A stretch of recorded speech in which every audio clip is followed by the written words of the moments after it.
入東村出發，踩單車去機場維修區，沿路好多地方都見到昂坪360纜車啊！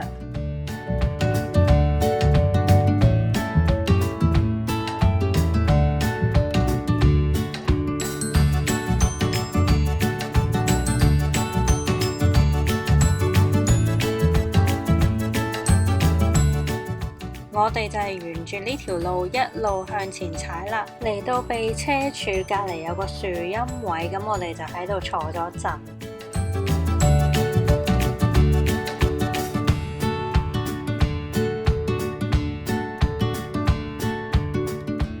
不過千祈唔好特登嚟野餐喎，因為呢度都幾嘈。